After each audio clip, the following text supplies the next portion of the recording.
शव यात्रा। अमरपुर नाम के एक गांव में विमल हलवाई अपने 2 छोटे बच्चों और बीवी के साथ रहता है। विमल की पत्नी ज्योति भूत प्रेत जादू टोने में बहुत माना करती थी। इसका बिल्कुल विपरीत विमल इन चीजों को दक्यानुसी माना करता था। रोज की तरह विमल अपने मिठाई की दुकान जाने के लिए निकलने की हड़बड़ी में होता है। मैं निकलता हूँ ज्योति, देरी हो जाएगी, दुकान भी खोलनी है मुझे। अजी ध्यान से, आज अमावस्या है। रास्ते में कोई कपड़ा या कुछ भी गिरा हो तो उसे लांग मत दीजिएगा, बगल से चले जाइएगा। अरे ऐसे तो तुम मुझे पागल ही कर दोगी क्या?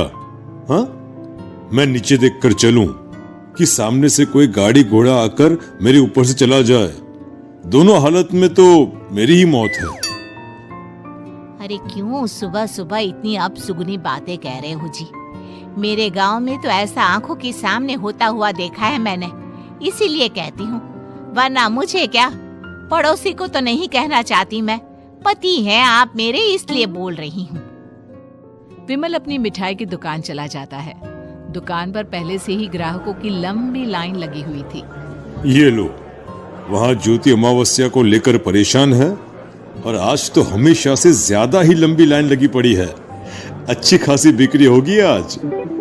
विमल दुकान खोलता है। एक के बाद एक ग्राहक उसकी दुकान पर मिठाई ले रहे होते हैं। तभी गांव की एक बूढ़ी औरत विमल से कहती है, जिस तेजी से बिक्री हो रही है, कहीं किसी की नजर ना लग जाए, नींबू मिर्ची टांग ले। अरे क्या चाची तुम भी, ये सब नजर बजर कुछ नहीं होता है। कैसे लोग हैं मेरे आसपास।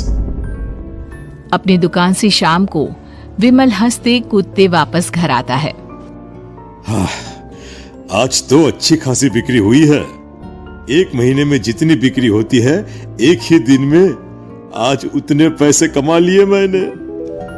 ये तो बहुत अच्छा हुआ जी, आज ही घर की नजर उतारी है मैंने। बिक्री तो अच्छी होनी ही थी। अच्छा, तुम खाना लगा दो, सारा माल बिक चुका है। मुझे शहर जाना होगा, कुछ चीजों की जरूरत पड़ेगी। रात भर मिठाई बनाऊंगा, तब जाकर कल सुबह दुकान खोल पाऊंगा। खाना खाकर विमल शहर जाने के लिए निकल पड़ता है। सुनिए जी, ध्यान से जाइएगा। चौरस्ते पर किसी जादू टोने की चीज पर पैर मत रख दीजिएगा। हे भगवान, हद हो गई ज्योति, ये तो मैं जा रहा हूं। विमल गुस्से से शहर जाने निकल पड़ता है। रात का काला घना अंधेरा, चांद की एक भी किरण ना होने के कारण अंधेरे में कुछ भी देख पाना मुश्किल था। जंगल के बीच के एक अधकच्चे रास्ते से विमल जा रहा होता है। चारों तरफ गुफ अंधेरा और सन्नाटा सुनाई दे रहा था, और सुनाई दे रही थी विमल के पैर के नीचे आ रहे सूखे पत्तों की आवाजें। तभी अचानक दूर से उसे कुछ आवाजें सुनाई देती है। अरे, ये इतनी रात को जंगल के रास्ते कौन जा रहा है? शायद कोई टोली होगी। राम नाम सत्य है, राम नाम सत्य है, राम नाम सत्य है, राम नाम सत्य है। धीरे धीरे आवाज कुछ कुछ सुनाई पड़ती है। आवाज धीरे धीरे और नजदीक आती सी लगती है। विमल देखता है कि उसके सामने से सजी धजी सफेद कपड़े में लिपटी एक अर्थी निकल रही है, जिसके साथ 5 लोग ही थे। 4 आदमियों ने उसे कंधा दिया हुआ था। एक मटका लिए आगे आगे बढ़ रहा था। विमल के बिल्कुल सामने आकर अर्थी रुक जाती है। उसमें से एक आदमी विमल से कहता है, अरे भाई, जरा अर्थी को कंधा लगाना, मैं बहुत थक गया हूँ, बड़ी मेहरबानी होगी। हाँ भाई, कंधा तो मैं लगा दूं, पर रात को 12 बजे ये शव यात्रा, इस समय कौन अर्थी ले जाता है? तभी विमल को ऐसा लगता है कि शव में से आवाज आई, ये आवाज। मजबूरी है भाई, आप कंधा दीजिए, मैं रास्ते में सब बताता हूँ आपको। विमल अर्थी को कंधा दिए चल रहा होता है कि उसे ऐसा लगता है कि हाथ में मटका लिए जो आदमी शव के आगे चल रहा है उसके पैर उल्टे हैं। क्या हुआ भाई, हकला क्यों रहे हो? वो आपके साथी के पैर उल्टे।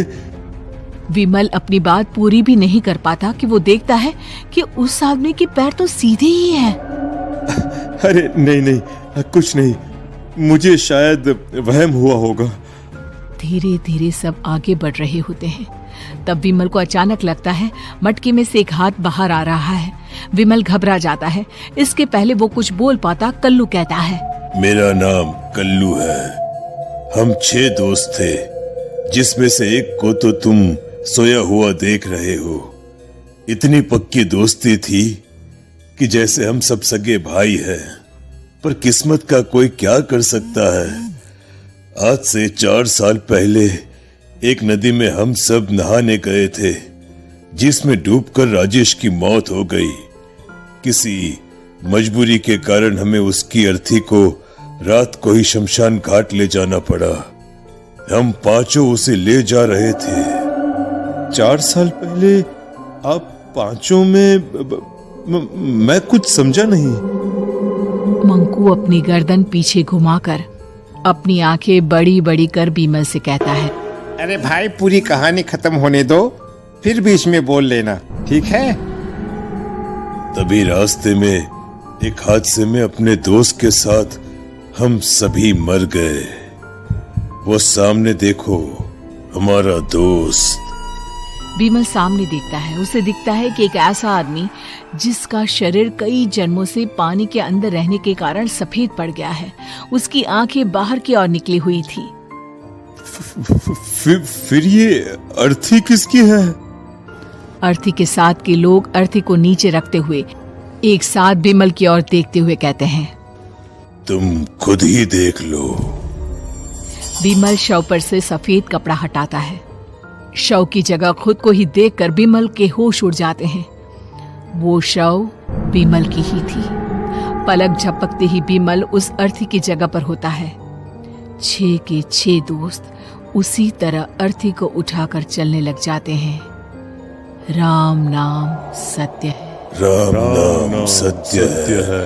राम नाम सत्य है।